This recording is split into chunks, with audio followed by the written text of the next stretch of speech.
Alright, I'm just starting it. Okay, plans for the classroom. What you got? Well, I think.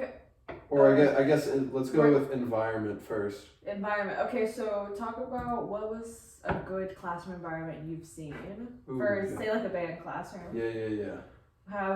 What was one for you that you remember, and how would you do the same or different? I think that a good one that we saw was the one at Harpeth Hall. Okay. I think that was really good. The community there was especially good. I think compared to a lot of the other schools, I think the teacher was a lot closer with the students. Yeah, I'd more say. personal. Yeah, a lot more personal. I think that's how I'd want to be as a teacher in an ideal world. I'd love to be very close with the students and be a friend as well as a mentor. Yeah, and the thing about the Harpeth Hall ones, those girls have been together for a minute. Yeah. But like in the same class, doing the same thing and everything, so they're very close knit. Yeah, it's tough to build that much of a rapport.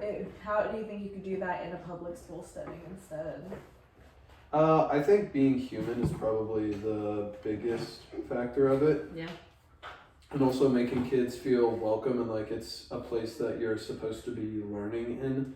Because I feel like a lot of teachers sometimes just make you feel dumb for being wrong. Yeah. Even though that's what you're there for. You're there to be wrong. Not necessarily dumb, but you're supposed to be there to learn.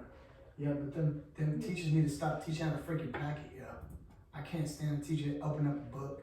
Open up your book to page 121. I think something I definitely would not do as a teacher is make everything based off of something someone has to like look at to learn. You know, like packets are not something I personally like. Having stuff to reference and doing like exercises, that's cool, but you need to be able to apply it outside of a few sheets of paper. Yeah, I think that's a really good plan to have, to not be so reliant on textbook materials and to be more original and creative. Yeah. Get higher up on the Maslow's yourself. I mean, yeah, the higher you are, the better you can do for your own classroom, help your students. Yeah, true that. Yeah. All right, so environment, something close, something personal. Yeah. Being human with their kids, I think, is one of the biggest things because just a little bit of honesty from you to them creates such a close environment already. So I feel like that would be very much appreciated for the relationship you and your students would have. Yeah, I agree. Oh, jeez, I need to wash my hands. Oh, jeez, man. How far are we? It's been 3 minutes. All right. 3 minutes. Let's go good and bad. All right. Okay. Test. What are you doing if a kid's being good? Someone's sitting up straight in their chair being a model student. What are you doing? Encourage the behavior that I'm seeing.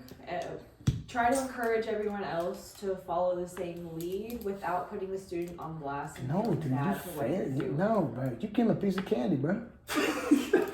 Yeah, give him a piece of candy, give him a sticker. Yeah, you get a bucket at the front of class. You can't give them candy in band class. They're going to blow it into their darn horn. Maybe not like that, but like, get a piece of candy. Like, you get it. You reward that shit, bro. You encourage, but you don't want to set up every good thing they ever do with the reward because that's just not realistic. No, you gotta just start. You treat them like a dog. You need to. I've been working like a dog just to keep my family. Then you're acting like you're training them, and you're not training them to do anything. You're just trying to guide them. Yeah. But the best thing is to do is to now make them the coolest person in the class. Bro, look at fucking Johnny over there playing Not everybody sees it that way. Nah, bro, look at Johnny over there playing the damn tuba. He know what he doing, y'all. Y'all need to be more like Johnny, cause y'all fuckers are messing up. Y'all are messing up. No, you can do something similar to that. You can be like, hey, Johnny's doing a really good job. What are we talking about, like teaching high school? Yeah. Yeah, it's high school, bro. Anything. Any grade. And honestly, I mean, if you're teaching middle school, you gotta be different. High Johnny's good. I gotta give him a 6 or 7. High school's kind of the grade you don't want to do that because usually kids just don't want to be singled out in that moment. Whether it's a good or a bad thing, you feel singled out. I mean, then that's just different between every student. If you know Johnny over here, pimp player, he's got like 5 of the cheerleaders on his back. Like, definitely hype that man up. Oh, I gotta call my grandma. Okay. Oh my God. Shane, can you outside of that? So, Alright. if a kid's doing something good, I want to encourage that behavior in that kid. Yeah, and I still think you can reward the kid by encouraging them and saying, hey, you're doing a good job. But not necessarily singling them out and saying, hey, everybody, be look like at him. this kid. Do that. Yeah. No, that's what I don't like, is that's when someone starts to feel singled out, is when that focus has been put on them so heavily by everyone. Yeah, whether it's a good or a bad thing, being singled out isn't always great. Sometimes people can get a lot of pride from it. Sometimes people will feel really good from it, but you don't know though. You don't want to risk it. Yeah, you don't want to risk it. You don't want to be the reason someone has a bad time. If you're going to risk it with saying that one simple thing, when you just being like, hey, thank you so much for doing this good thing, or you're doing this good thing, then I think that you should just go the route where you can help that one person you were trying to help, and then find something else for everyone else to look at. You know what I mean? I think that's smart.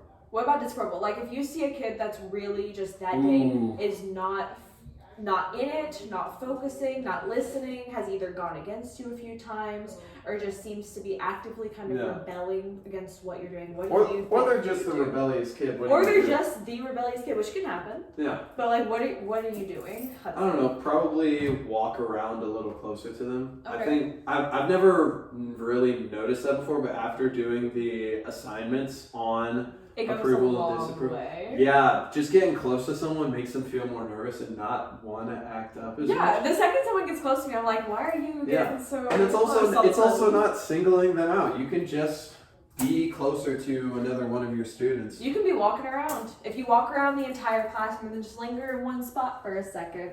I mean, you're just lingering in one spot for a second. You never know. Yeah. That's a good strategy. What about a kid who you two have been combative that day? Like, you've been butting heads a little bit when it comes to rules or procedures, things that you're supposed to be doing, things the kids are doing. Like, what are you doing about that? What do you mean by that?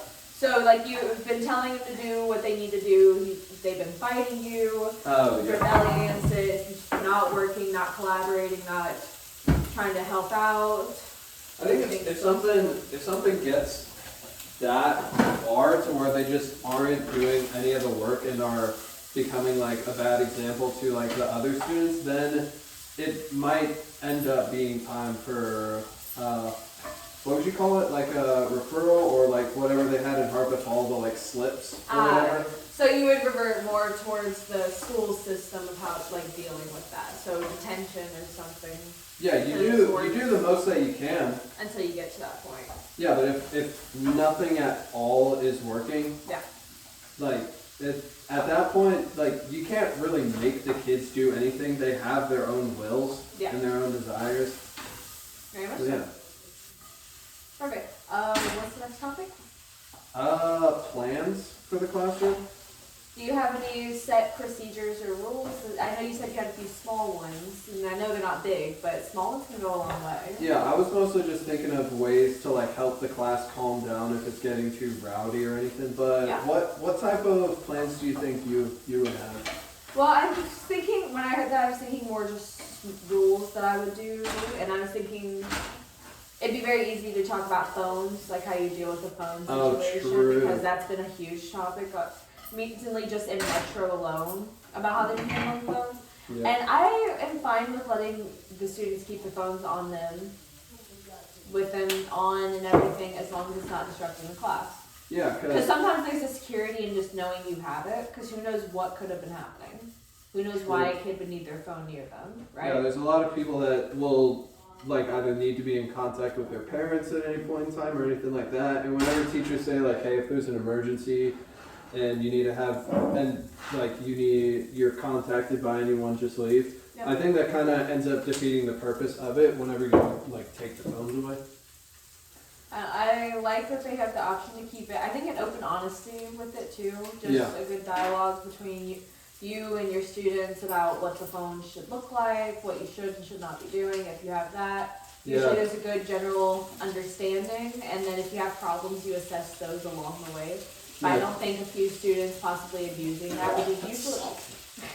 Which is usually what happens. Like a few students abuse it, not everybody has a big problem with it, especially in bands. It's like, oh, well, my phone, I'll just keep it in my pocket. Yeah, or someone uses it and abuses it, and then everyone gets punished by not being able to have their phone on. Which is then horrible, because then everyone realizes that even for good behavior, they still get punished, which is not a mindset we want to let kids have either. Yep. In any sense.